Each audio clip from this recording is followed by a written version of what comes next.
আপনার উম্মতরা কোনোদিন ক্ষুধায় মরবে না, চিন্তা নেই। এত খাওয়া খাবে পেটে চর্বি জমিয়ে রাগ করবেন না। এত খাওয়া খাচ্ছে আল্লাহর নিয়ামত। আল্লাহ রসুল বলেছেন খাবার নিয়ম কি? খাবার নিয়ম হচ্ছে পেটটাকে তিনটে ভাগে ভাগ করো। প্রথম ভাগটা খাবার দিয়ে ভর্তি করো, দ্বিতীয় ভাগটা পানি দিয়ে ভর্তি করো, তৃতীয় ভাগটা ফুল ফাঁকা রাখো, হজমের উপকার হবে। রসুলের তরিকায় খেলো না। কি খাচ্ছে জানেন? লোকের বাড়ি খেতে গেছে, এত খাওয়া খেয়েছে চর্বিওয়ালা মাল, এটা ওটা খেয়ে হরদম পুরুপ লিভারে চর্বি জমিয়ে ফ্যাটি লিভার হয়ে ব্যাস। বাপেরা, আল্লাহ রসুল বললেন আল্লাহ আমার উম্মতদেরকে আপনি না খাইয়ে মারবেন না। আল্লাহ বললেন নবী আপনার দোয়া কবুল হয়ে গেল, চান আমি আল্লাহ আপনার উম্মতদেরকে কোনোদিন ক্ষুধার তাড়না দিয়ে মারবো না, খিদেই মরবে না, খেয়েই মরবে, চিন্তা নেই। দ্বিতীয় নাম্বার দোয়া করলেন, ওগো আল্লাহ আমার উম্মতদেরকে যেন পানিতে ডুবিয়ে মারবেন না। তো আল্লাহ পাক বললেন নবী যান, এটাও আমি আল্লাহ কবুল করলাম, আপনার উম্মতদেরকে আমি কোনোদিন পানিতে ডুবিয়ে মারবো না। জোরে বলুন সুবহানাল্লাহ। যদি দুই একটা কোনো কারণে নৌকা ডুবে হোক, কোনো কারণে পানিতে ডুবে মরে, আত্মহত্যা ছাড়া পানিতে ডুবে মরে, তাকে শহীদের মর্যাদা দিয়ে দিলাম। জোরে বলুন। ভাবতে পেরেছেন? তিন নাম্বার দোয়াটা কবুল হয়নি। কবুল দোয়াটা কি শুনবেন? শুনে যান। আল্লাহর নবী বলেছিলেন ওগো আল্লাহ আমার উম্মতরা যেন নিজেদের মধ্যে মারামারি করে যেন না মরে। আল্লাহ বললেন নবী ওটাই কবুল হলো না, ওরা নিজেদের মধ্যেই মারামারি করবে, মারামারি করেই মরবে, চিন্তার কোনো কারণ নেই। চলে এবার আসছি। তাই আল্লাহ পাক বললেন বন্ধুত্ব যদি করতে হয় 4 শ্রেণীর লোকের সঙ্গে বন্ধুত্ব করো, নবীন, সিদ্দিকিন, শুহাদা, এরপরে হলো সলিহিন, আল্লাহর নেক বান্দাদের সঙ্গে বন্ধুত্ব করবেন, সৎ বান্দা। আচ্ছা সৎ বান্দা কাকে বলে একটু খুলে বলবো? শুনে নিন, সৎ বান্দা কাকে বলে? আল্লাহর নবী একদিন সাহাবীদেরকে বলছেন তোমরা আমাকে দুটো জিনিসের গ্যারান্টি দিতে পারবে? নবীজি বলছেন সাহাবীদের তোমরা আমাকে দুটো জিনিসের গ্যারান্টি দিতে পারবে? তো সাহাবীরা বলছেন দুটো জিনিসের গ্যারান্টি? পেছন থেকে একজন সাহাবী বলছেন ইয়া রাসূলুল্লাহ দুটো জিনিসের গ্যারান্টি দিলে আপনি আমাদের কিছুর গ্যারান্টি দেবেন?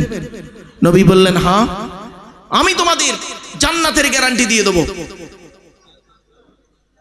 তখন সাহাবীরা বলছে বলুন বলুন দুটো জিনিসের গ্যারান্টি কি দেবো, বলুন বলুন। নবীজি বললেন, বুখারীর হাদিস, নবীজি বললেন দুই ঠোঁটের মাঝখানে এই জিভের গ্যারান্টি দাও। হারাম খাবার খাওয়া থেকে জিভটাকে ঠিক করো, বাজে ভাষা বলা থেকে জিভটাকে ঠিক করো, পরনিন্দা, পরচর্চা, দুর্নাম, বদনাম, গালিগালাজ একে অপরকে দেওয়া থেকে জিভটাকে ঠিক করো। দুই ঠোঁটের মাঝখানে জিভের গ্যারান্টি দাও। আর 2 নাম্বার হলো দুই রানের বীজখানে লজ্জাস্থানের গ্যারান্টি দাও। এই দুই ঠোঁটের মাঝখানে দুই রানের বীজখানে দুটো জিনিসের গ্যারান্টি দাও, আমি তোমাদের জান্নাতের গ্যারান্টি দিয়ে দেবো। ভাবতে পেরেছেন? এই যে এই 4টি জিনিসকে ফলো করো, বন্ধুত্ব এদের সঙ্গে করবেন। এছাড়া অন্য লোকের সঙ্গে বন্ধুত্ব করতে গেলে আপনাকে সে অপমানিত, লাঞ্ছিত করে ছাড়বে। এই কথাগুলো একটু মাথায় রাখুন। চলো এরপর আল্লাহ বলছেন বান্দা এত কিছু দেওয়ার পরে, এত নিয়ামত তোমাকে দিয়েছি, আমার দেওয়া পৃথিবীতে তুমি থাকছো, আমার দেওয়া পৃথিবীতে থাকছো, আমার দেওয়া আকাশের পানি তুমি পান করছো, আমার দেওয়া আকাশের নিচে থাকছো, আমার দেওয়া সূর্যের আলো গায়ে লাগাচ্ছ, আমার দেওয়া চাঁদের প্রতিফলিত রশ্মি তুমি রাতে ব্যবহার করছো, আমার দেওয়া জমিনে ঘর বেঁধে থাকছো, আমার দেওয়া মাটির তলা থেকে পানি তুলে পান করছো, আমার দেওয়া অক্সিজেন ফিরে ফিরে নিচ্ছ, কার্বন ডাই অক্সাইড ছেড়ে দিচ্ছ, ঠিক না বেঠিক? আমার দেওয়া সবকিছু, আর আমারই গুণগান গাইবে না? বোকা, মনে রাখো আমার কাছে তোমাদের ফিরে আসতে হবে। সুতরাং আমাদের দায়িত্ব হলো, আমাদের উচিত হলো আমরা আল্লাহর কাছে ফিরে যাব। আচ্ছা মানুষ মারা গেলে আপনারা কি বলেন? বলুন না রে, মানুষ মারা গেলে শুনলে কি বলেন? ইন্না লিল্লাহি ওয়া ইন্না ইলাইহি রাজিউন। মানে কি? এটা কোরআনের আয়াত। ইন্না লিল্লাহি এর মানে হচ্ছে নিশ্চয়ই আমরা আল্লাহর জন্য, ওয়া ইন্না ইলাইহি রাজিউন আল্লাহর কাছেই ফিরে যাব। এর বাংলা মানে অন্য কিছু নয়, এর বাংলা মানে হচ্ছে আমরা আল্লাহর জন্য, আল্লাহর কাছেই ফিরে যাব। আপনি আল্লাহর জন্য হয়ে আল্লাহর ইবাদত থেকে দূরে সরে আছেন কেন? আল্লাহর গোলামতি বাদ দিয়ে অন্যের গোলামতি করছেন কেন? আল্লাহর কোরআনটাকে ছেড়ে দিয়ে অন্য পথ কেন ধরলেন? আল্লাহর নবীর কথা মতো না চলে আপনি অন্য পথ কেন ধরছেন? বিবেককে প্রশ্ন করুন। তাই আল্লাহ পাক বলছেন, বান্দা তোরা যদি মনে করিস আমরা ইচ্ছা মতো চলবো এ মানব জাতি, তাহলে মনে রাখিস আমি আল্লাহ তোদেরকে শেষ করে দিয়ে তোদের জায়গায় নতুন একটা জাতিকে নিয়ে আসবো। পারেন না? এই জাতিকে শেষ করে দিয়ে নতুন একটা জাতিকে আনবো। আল্লাহ বলছেন শুধু নতুন জাতি নয়, এমন এই ব্যাখ্যায় বলা হয়েছে অনেক জায়গাতে, এটা বাস্তবে মিল আছে দেখবেন।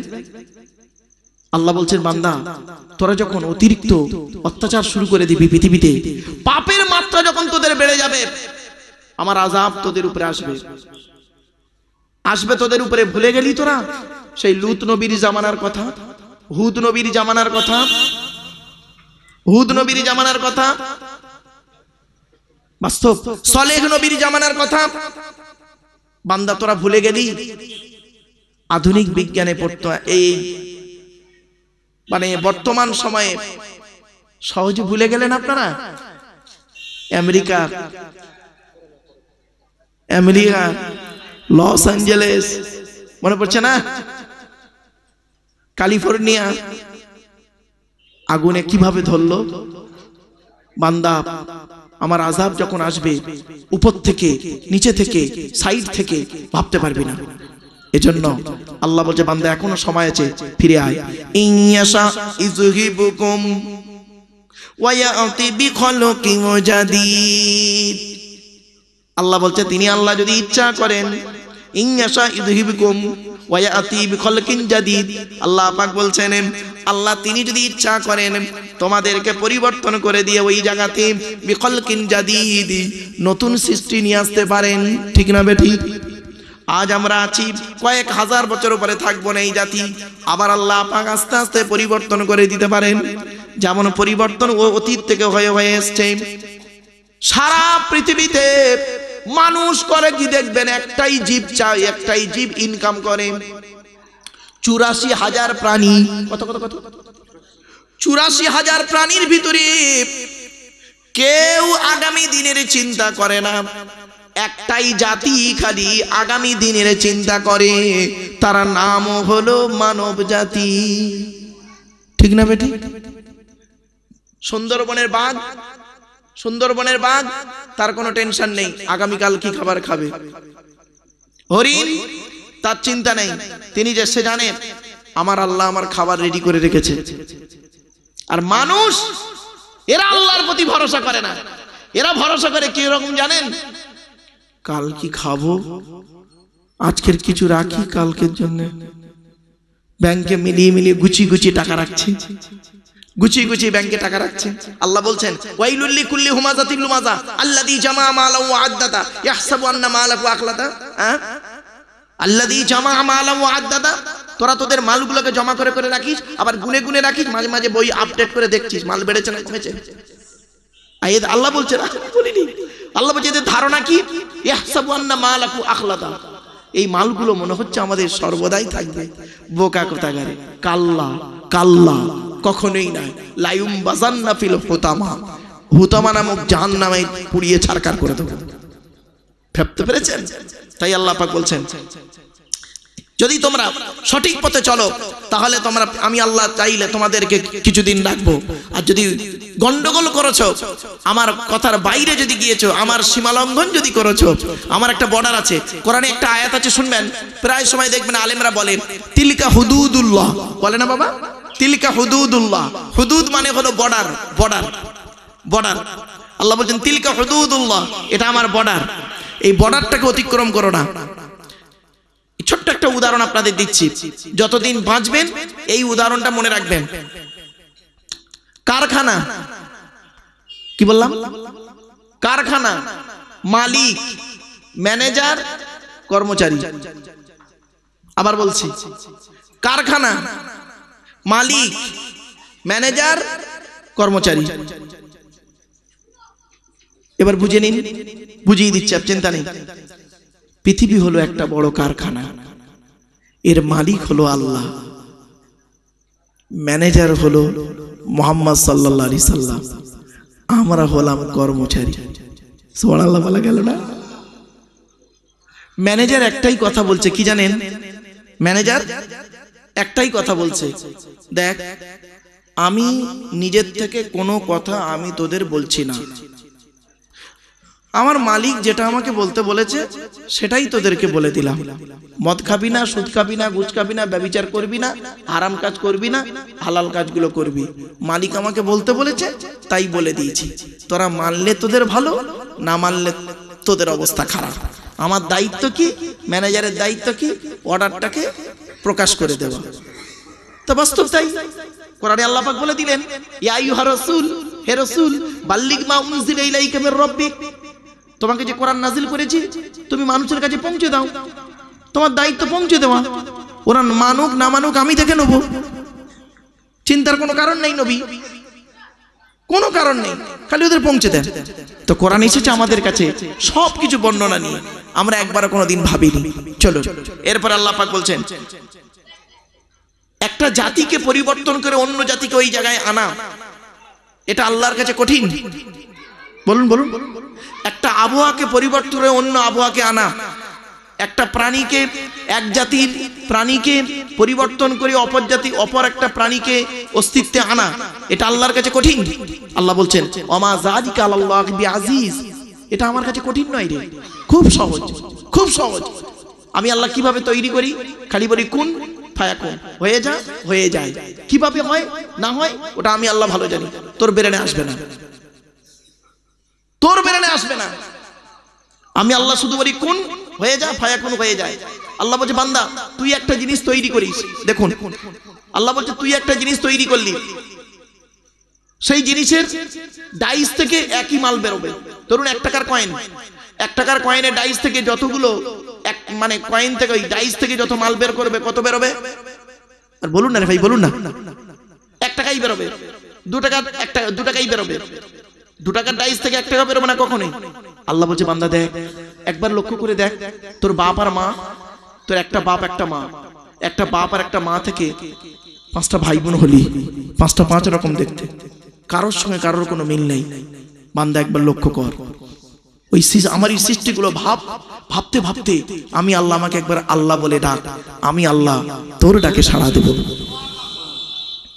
চলো এরপর আল্লাহ পাক বলছেন, বান্দা এই পৃথিবীতে যতদিন বাঁচবি, এই পৃথিবীতে যতদিন বাঁচবি বান্দা, নিজের অস্তিত্ব নিয়ে বাঁচবি, নিজের অস্তিত্ব নিয়ে।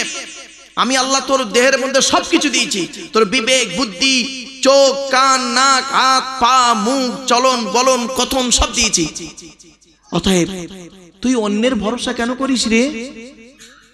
তুই অন্যের ভরসা করিস কেন? তোকে আমি দিয়েছি, তুই একজনই ভরসা করবি, সে হলো আমি আল্লাহ আমার। এজন্য আমাদের উচিত প্রত্যেকটা কাজে ভরসা করা কার উপরে? আল্লাহর উপরে।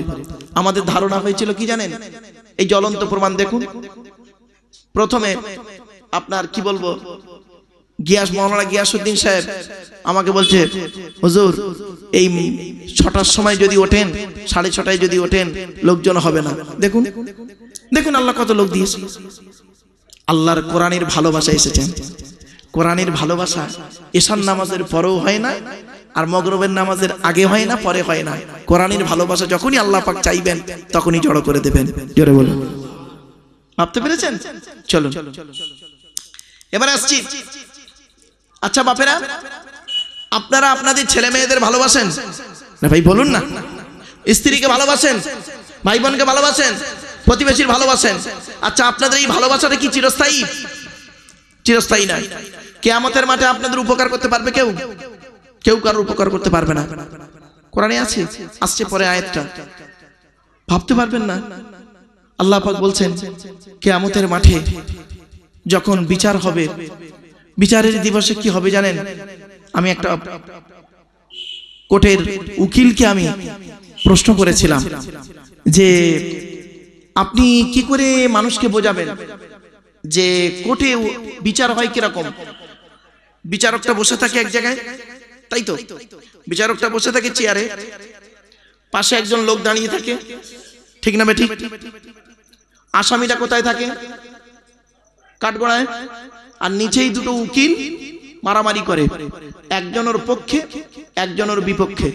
বলছে হ্যাঁ, এই যে সিস্টেমটা আপনি কোথায় পেলেন, এই সিস্টেমটা কোথায় পেলেন? বলছে তা তো জানি না।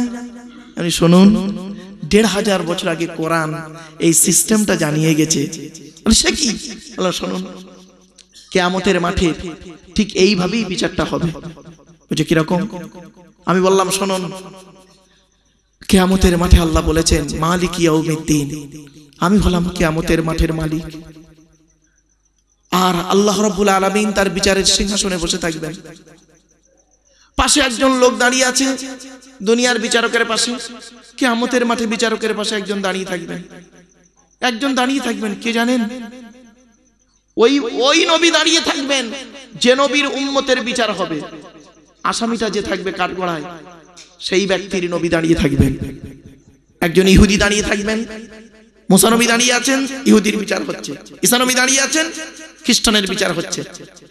মুহাম্মদ সাল্লাল্লাহু আলাইহি সাল্লাম দাঁড়িয়ে থাকবেন, আব্দুল্লাহ কিল মারুফের বিচার হবে। আর নিচে যে দুটো উকিল মারামারি করছে, ওই উকিল দুটো কেউ নাই, কিরামান কাতিবিন, দুই কাঁধের দুই ফেরেশতা। ডান কাঁধের ফেরেশতা বলবে আল্লাহ, এই আব্দুল্লাহ কিল মারুফ কোরআনের আলোচনা করেছে, একটা অক্ষর পড়লে 10টা নেকি। আপনার নবী দেখুন, আপনার নবী পাশে দাঁড়িয়ে আছে। আপনার নবী নিজেই পৃথিবীতে বলেছেন মান করা আল কোরআন হরফান ফালাহু আশরু হাসানা, যে ব্যক্তি কোরআন থেকে একটা অক্ষর পড়বে 10টা নেকি লিখে দেওয়া হবে। তো এই আব্দুল্লাহ কিল মারুফ চৈতলে জলসা করতে এসে তাফসীরুল কোরআনের মাহফিলে চৈতলে বসে বসে অনেকগুলো কোরআনের আয়াত বলেছে, এতগুলো নেকি হয়েছে। ডান কাঁধের ফেরেশতা বলবে আল্লাহ, আজকের আমার মনে হয় আব্দুল্লাহ কিল মারুফকে জান্নাতুল ফেরদাউস দিয়ে দেওয়া হোক। ডান কাঁধের ফেরেশতা বলে দিল। দেওয়ার পর বাম কাঁধের ফেরেশতা কি বলবে জানেন? অবজেকশন এর অর্ডার। মালটা মোটেই ভালো ছিল না, মালটা মোটেই ভালো ছিল না। তখন আল্লাহ বলবে কি প্রমাণ আছে? বাম কাঁধের ফেরেশতা খাতা খুলবে, আল্লাহ ওই আব্দুল্লাহ কিল মারুফ, ওই আব্দুল্লাহ কিল মারুফ, এই আপনার নবী। এই জিজ্ঞাসা করুন, আপনার নবী মেরাজে গিয়েছিলেন, মেরাজে গিয়ে জান্নাত জাহান্নাম দেখেছিলেন। আর জাহান্নামের দূরে লক্ষ্য করে দেখলেন জাহান্নামের ভিতরে এক শ্রেণীর লোককে ফেরেশতারা জিভটা টেনে ধরে আগুনের কাঁচি দিয়ে কাটছিল। হাদিস আছে।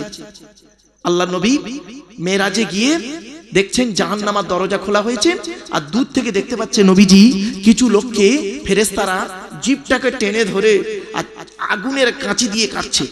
আর ওই লোকটা খুব চিৎকার করছে, ওই লোকগুলো। তখন জিবরাইলকে নবী জিজ্ঞাসা করলেন মান হাউলা কি জিবরাইল, ও ভাই জিবরাইল, এরা কারা? এরা কারা? এদের জিভগুলো টেনে ধরে ফেরেশতারা কাটে কেন আগুনের কাঁচি দিয়ে? জিবরাইল বলেছিলেন ইয়া রাসূলুল্লাহ, ওগুলো হলো আপনার উম্মতের ভিতরে আলেম আর বক্তা। কি বলল? আলেম আর বক্তা। আল্লাহ রাসূল বলেছিলেন ও ভাই জিবরাইল, এদের অপরাধটা কি? আমি তো পৃথিবীতে বলে এসেছিলাম আল উলামা ওয়ারাসাতুল আম্বিয়া, আলেমরা হন নবীদের ওয়ারিস, উত্তরাধিকারী। তো এদের অবস্থা এরকম কেন? তখন জিবরাইল বলছেন ইয়া রাসূলুল্লাহ, এরা হলো ওই আলেম যারা লোককে ওয়াজ করে করে বেড়াতো। এরা লোককে বলতো নামাজ পড়ো, রোজা রাখো। এরা লোককে বলতো পিতামাতার ভাত দাও, স্ত্রীর হক আদায় করো, চরিত্র ঠিক রাখো। আর ও নিজেই করতো কি? 5 ওয়াক্ত নামাজ পড়তো না, রমজান মাসে রোজা রাখতো না। আর কি করতো? ওই নিজে মিথ্যা কথা বলতো, ওই বাম্মার ভাত দিত না, ওর চরিত্রটা ভালো ছিল না। এই জন্য আল্লাহ পাক এই অবস্থা ওদেরকে রেখেছে। তখনও ওই বাম কাঁধের ফেরেশতা বলবে আল্লাহ, এই দেখুন এই আব্দুল্লাহ কিল মারুফ, ও চৈতলে এসে ওয়াজ করতো, হ্যাঁ, আর ভেতরে ভেতরে যে পাপগুলো করেছে সবগুলো আমার লেখা আছে। এই দেখুন, এই দেখুন লেখা। বলে কিতাব খুলে দেবে, কিতাব খুলে দেবে। তখন আল্লাহ বলবেন ওয়াকুল্লা ইনসানিন আলজামনাহু তাইরাহু ফি উনুকিহি ওয়া নুখরিজু লাহু ইয়াওমাল কিয়ামাতি কিতাবান ইয়ালকাহু মানশুরা ইকরা কিতাবাকা কাফা বিনাফসিকা লিয়াওমা আলাইকা হাসিবা। সূরা বানী ইসরাঈল। সেই দিন আমি আল্লাহ কিয়ামতের মাঠে ওর গলায় আমলনামাটা লটকে দেবো, ওর গলায় আমলনামাটা লটকে দেবো, আর খুলেও দেবো, আমলনামাটা খোলা থাকবে। আমি আল্লাহ বলবো ইকরা কিতাবাকা, এ আব্দুল্লাহ গিল মারুফ, তুই তোর আমলনামাটা পড়, পড় আজকে তুই তোর আমলনামাটা। পৃথিবীতে কি ভালো ভালো কাজগুলো করেছিস, খারাপ কাজ করেছিস, তখন এই সমস্ত প্রমাণের ভিত্তিতে তখন কি হবে জানেন? আল্লাহ বলবে আব্দুল্লাহ গিল মারুফ, আজকের এতগুলো প্রমাণের ভিত্তিতে তোমাকে নেকির থেকে বদির পাল্লা বেশি হয়ে গেছে, নেকির থেকে পাপের পাল্লাটা ভারী হয়ে গেছে। তোমার ঠিকানা হলো আমার ঘোষণা অনুযায়ী, ফাআম্মা মান সাকুলাত মাওয়াজিনুহু ফাহুয়া ফি ঈশাতির রাদিয়া ওয়া আম্মা মান খাফফাত মাওয়াজিনুহু ফাউম্মুহু হাবিয়া ওয়া মা আদরাকা মা হিয়া নারুন হামিয়া। সেই দিন যার নেকির পাল্লা ভারী হবে তার ঠিকানা হবে জান্নাত, যার নেকির পাল্লা হালকা হবে তার ঠিকানা হবে হাবিয়া নামক জাহান্নাম। সেই দিন বন্ধুরে, বাপ তার ছেলের উপকার করতে পারবে না, ভাই তার বোনের উপকার করতে পারবে না। তাই কোরআনে আল্লাহ পাক বললেন ইয়াউমা ইয়াফিরুল মারউ মিন আখিহি ওয়া উম্মিহি ওয়া আবিহি ওয়া সাহিবাতিহি ওয়া বানি লিকুল্লি মিরইম মিনহুম ইয়াউমা ইদিন শাআনুন ইউগনি। সেই দিন বাপ তার ছেলে থেকে চলে যাবে, ছেলে তার বাপ থেকে চলে যাবে, ভাই তার বোন থেকে চলে যাবে, কেউ কারোর আপন হবে না। তাই আল্লাহ পাক বলছে ওরে সেই দিনে কেউ কারোর উপকার করতে পারবে না, একের বোঝা অপরে বহন করবে না। তাই কোরআন বলছে ওয়ালা তাজিরু ওয়াজিরাতুন বিজরা উখরা ওয়া ইন তাদউ মুসকালাতুন ইলা হিমলিহা লা ইউহমাল মিনহু শাইয়ুন ওয়ালাউ কানা যা কুরবা। সেই দিন একের বোঝা অন্য বহন করবে না, নিজের বোঝা নিজেকেই বহন করতে হবে।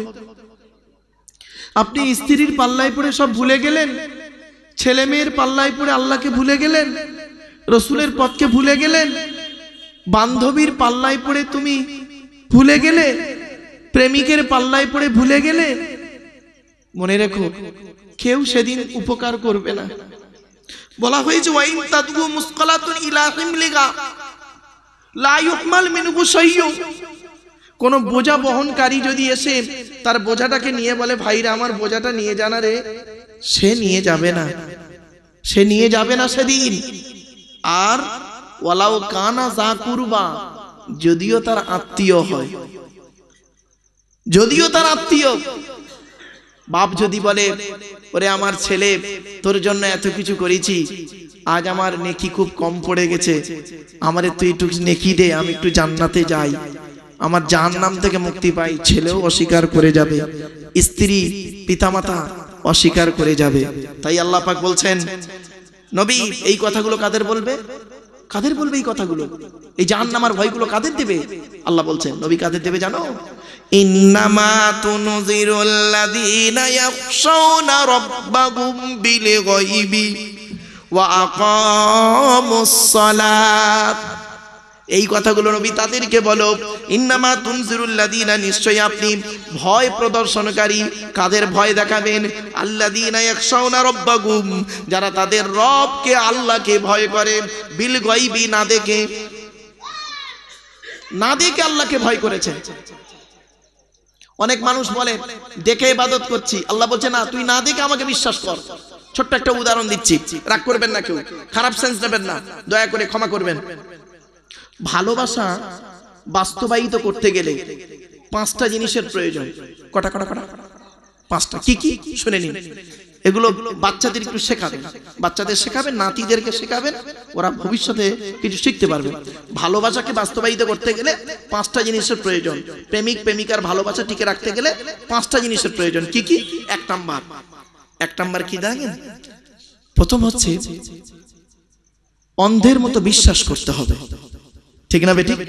জাস্ট উদাহরণ দিচ্ছি বাবা, রাগ করবেন না, কেউ খারাপ সেন্স দেবেন না। প্রেমিক প্রেমিকার ভালোবাসা টিকে রাখতে গেলে একে অপরকে অন্ধের মতো বিশ্বাস করতে হবে। বিশ্বাসে যদি ত্রুটি হয় ও সংসার সুখের হবে না, আর বন্ধুত্ব থাকবে না, বিশ্বাস হারাবে। এক নাম্বার। 2 নাম্বার, ভালোবাসাকে বাস্তবায়িত করতে গেলে কি করতে হবে জানেন? একে অন্যের জন্য একটু সময় ব্যয় করতে হবে। সময় ব্যয়, নিরালা জায়গায় বসে বা কোনো জায়গায় বসে, পার্কে হোক ইত্যাদি ইত্যাদি জায়গায় বসে একে অন্যের জন্য একটু সময় ব্যয় করবে। 3 নাম্বার, ভালোবাসাকে বাস্তবায়িত করতে গেলে একে অপরের জন্য একটু শুকাতে হবে। শুকাতে হবে। জাস্ট উদাহরণ, বন্ধু বন্ধুকে বলছে যে বন্ধু তুমি খেয়েছো? না আমি খাইনি, তুমি না আসা পর্যন্ত আমি খেতে পারছি না। তো বন্ধু মনে করলো আরে আমি না গেলে বন্ধু খাচ্ছে না, সে তাড়াতাড়ি আসবে ইত্যাদি। তাহলে শুকাতে হবে 3 নাম্বার। 4 নাম্বার হলো বন্ধু বন্ধুর পরিচয়, প্রেমিক প্রেমিকার ভালোবাসা টিকে রাখতে গেলে কি করতে হবে? একে অন্যকে একটু গিফট পাঠাতে হবে। গিফট, হাদিয়া, হাদিয়া গিফট পাঠাতে হবে বিভিন্ন তারিখে, যাই হোক। 5 নাম্বার হলো প্রেমিক প্রেমিকার ভালোবাসা বা বন্ধু বন্ধুর ভালোবাসাকে বাস্তবায়ন করতে গেলে জীবনে একবার দেখা সাক্ষাৎ করতে হবে। ঠিক না বেটি? এই 5টা জিনিসের প্রয়োজন। শুনতে কেমন লাগলো? এবার খুলে বলছি। আল্লাহ বলছেন ওরে দুনিয়ার মানুষ, ওরে দুনিয়ার মানুষ, আমি আল্লাহ আমার সঙ্গে তোদের প্রেম ভালোবাসা টিকে রাখতে গেলে 5টা জিনিসের প্রয়োজন। 1 নাম্বার হলো আমাকে না দেখে না বুঝে না চিনে অন্ধের মতো বিশ্বাস করবি, আমার সঙ্গে তোদের ভালোবাসা রয়ে যাবে। আল্লাযীনা ইউমিনুনা বিল গায়বি, আল্লাহ বলছেন তারাই হলো মুত্তাকি, যারা আল্লাহকে না দেখে না বুঝে না চিনে অন্ধের মতো বিশ্বাস করেছে। জোরে বলুন সুবহানাল্লাহ। 2 নাম্বার কি বলেছিলাম? ভালোবাসাকে টিকে রাখতে গেলে কি করতে হবে? একে অন্যের জন্য একটু কি করতে হবে? সময় ব্যয় করতে হবে। আল্লাহ বলছে বান্দারে এই পৃথিবীতে বাঁচতে গেলে, আমার সঙ্গে তোদের ভালোবাসা টিকে রাখতে গেলে কি করবি? আমার জন্য একটু সময় ব্যয় করবি। তবে সারাক্ষণ 24 ঘন্টা দিতে হবে না, দিনে 5 বার ফজর জোহর আসর মাগরিব এশা 10 মিনিট করে 24 ঘন্টায় 50টা মিনিট সময় দিবি। যেখানেই তুই সময় পাবি, নিরালা জায়গায় হোক আর সমাজের মাঝখানে হোক, আমার জন্য একটু সময় দিবি, অর্থাৎ নামাজটা আদায় করবি, আমার সঙ্গে তোদের ভালোবাসা টিকে থাকবে। 3 নাম্বার কি বলেছিলাম? ভালোবাসাকে বাস্তবায়িত করতে গেলে কি করতে হবে? একে অন্যের জন্য একটু শুকাতে হবে। আল্লাহ বলছে শোন, 12 মাসে বছর, 12 মাসে বছর 11টা মাস পেট ভর্তি করে খাবি, আর একটা মাস সেই শবে সাদেক থেকে শুরু করে মাগরিবের আজান পর্যন্ত আমার জন্য একটু শুকিয়ে থাকবি, আমার জন্য একটু শুকাবি, তাহলে আমার সঙ্গে তোদের ভালোবাসাটা টিকে থাকবে। কিছু বুঝতে পারছেন কথা? 4 নাম্বার কি বলেছিলাম? ভালোবাসাকে বাস্তবায়িত করতে গেলে কি করতে হবে? একে অন্যের জন্য একটু গিফট পাঠাতে হবে। গিফট, হাদিয়া, হাদিয়া। আল্লাহ বলে শোন, আমি আল্লাহ তোকে অর্থ দিয়েছি অনেক, শতকরা 2.5 টাকা যাকাত দিবি, গরিব ফকির এতিম মিসকিনদের দান খয়রাত গুলো করবি। আর শুধু তাই নয়, তুই আলাউ পোলাও করে খাচ্ছিস, পাশের গরিব ভাইটা ওরও একটু দান করবি। শুধু তাই নয়, 1 মাস রোজা রাখার পরে ঈদুল ফিতরের নামাজ পড়তে যাওয়ার আগে গরিব ফকির এতিম মিসকিনদেরকে ফেতরাটা দিয়ে ওদের খুশি রাখবি। আমি আল্লাহ আমার সঙ্গে তোদের প্রেম ভালোবাসা টিকে থাকবে। 5 নাম্বার কি বলেছিলাম? ভালোবাসাকে বাস্তবায়িত করতে গেলে কি করতে হবে? জীবনে একবার দেখা করতে হবে। আমার রাসূল বলছেন ওরে দুনিয়ার মানুষ, এই প্রথম 4টে কাজ যদি তোরা ঠিক মতো করিস, কিয়ামতের মাঠে আল্লাহর সঙ্গে তোদের দিদার হয়ে যাবে। আসো, আল্লাহ বলছেন নবী ইন্নামা তুনজিরুল লাযিনা ইয়াখশাউনা রাব্বাহুম বিল গায়বি, নবী তুমি তাদেরকে ভয় দেখাও যারা আল্লাহকে ভয় করে। আমার বাপেরা, আল্লাহর ভয় করুন। পৃথিবীতে কোনো ব্যক্তি বস্তুর ভয় না করে আল্লাহর ভয় করুন। আর মুমিন ব্যক্তি একমাত্র আল্লাহকেই ভয় করে। ঠিক না বেঠিক? একমাত্র আল্লাহকে ভয় করে, অন্য কোনো ভয়, মৃত্যুর ভয় মুমিন করে না। মুমিন মরে একবার, কবার মুমিন মরে একবার, আর মুনাফিক মরে শত শতবার। মুমিন মরে একবার আর মুনাফিক মরে শত শতবার। এই মুনাফিক শব্দটা এখন মুখ থেকে বেরোলো, বাবা একটু শুনে নিন, মুনাফিকের ব্যাখ্যাটা একটু করে দিই। মুনাফিক হলো 2 রকমের। কত রকম বাবা? 2 রকম। একটা হলো কি বিশ্বাসগত মুনাফিক, কার্যগত মুনাফিক। মুনাফিক ফিল ঈমান আর মুনাফিক ফিল আমাল। বিশ্বাসের দিক থেকে মুনাফিক, এর অনেকগুলো ভাগ আছে। আর কাজের দিক থেকে, আমলের দিক থেকে মুনাফিক, আমলের দিক থেকে মুনাফিকের 5টা ভাগ। কটা? 5টা। কি কি? 1 নাম্বার কথায় কথায় মিথ্যা কথা বলে যে লোক, ও লোকটা হলো মুনাফিক। 2 নাম্বার ওয়াদা করলে খেলাফ করবে, ওই লোকটা হলো মুনাফিক। 3 নাম্বার আমানতের খেয়ানত করবে যে, মুনাফিক। আচ্ছা বাপেরা, আমরা আমানত বলতে কি বুঝি? টাকা আমানত বুঝি না? শোনেন, আমানতের 5টা ভাগ। কটা? 5টা। কি কি? টাকা আমানত, জায়গা আমানত, ব্যক্তি আমানত, বস্তু আমানত, কথা আমানত। 5 রকম আমানত। শুধু ভাববেন না টাকা, টাকা দিয়ে আমানত না, আরো 5 রকম ভাগ আছে। একটা হলো টাকা আমানত, আমি কিছু টাকা এই ব্যক্তির কাছে রাখলাম, উনি করলেন কি খেয়ানত করে দিলেন, টাকা আমানত খেয়ানত করলেন। এবার আসছি, আমি ওনার কাছে একটা বস্তু রাখলাম, উনি সেটাকে নষ্ট করে দিলেন, তাহলে বস্তু আমানত খেয়ানত করলেন। আমি ওনার কাছে কিছু জায়গা, 2 কাঠা জায়গা কি 5 কাঠা জায়গা ওনার কাছে রাখলাম, উনি করলেন কি নিজের নামে রেকর্ড করে নিলেন, জায়গা আমানতের খেয়ানত করলেন। এবার আসছি ব্যক্তি আমানত, আমার একটা বাচ্চাকে ওনার কাছে রাখলাম, উনি করলেন কি সুযোগ বুঝে আমার সেই বাচ্চার সঙ্গে অক্রিয় কাজ করে পাপ কাজে লিপ্ত করে দিলেন, তাহলে ব্যক্তি আমানত। আমি একটা কথা ওনাকে বললাম, ভাই এই কথা আপনি রাখবেন, দ্বিতীয় কাউকে বলবেন না, আমানতটা রাখবেন। উনি করলেন কি আমার সঙ্গে একটু তর্ক বিতর্ক ঝগড়া হয়েছে, উনি সেই কথাটাকে, গোপন কথাটাকে নিয়ে অন্যকে বলে দিলেন, কথা আমানত। দেখেছেন বাবা? এবার আসছি, তাহলে 1 নম্বর হলো ওয়াদা করলে খেলাপ করবে, মিথ্যা কথা বলবে, ওয়াদা করলে খেলাপ করবে, আমানতের খেয়ানত করবে। 4 নম্বরটা কি শুনে নিন, ঝগড়ার সময় যারা গালাগালি করে, ঝগড়ার সময় যারা গালাগালি করে তারা হলো মুনাফিক। ঝগড়ার সময় যারা গালাগালি করে সে যেই শ্রেণীর লোক হতে পারে, পীর সাহেব, মুফতি সাহেব, মুফতি সাহেব, ইমাম সাহেব, দরবেশ সাহেব, যে সাহেব হতে পারে, ওসব দেখার দরকার নেই। ঝগড়ার সময় যে ব্যক্তি গালিগালাজ করে তারা হলো মুনাফিক। 5 নম্বরটা কি জানেন, খুব মারাত্মক কথা,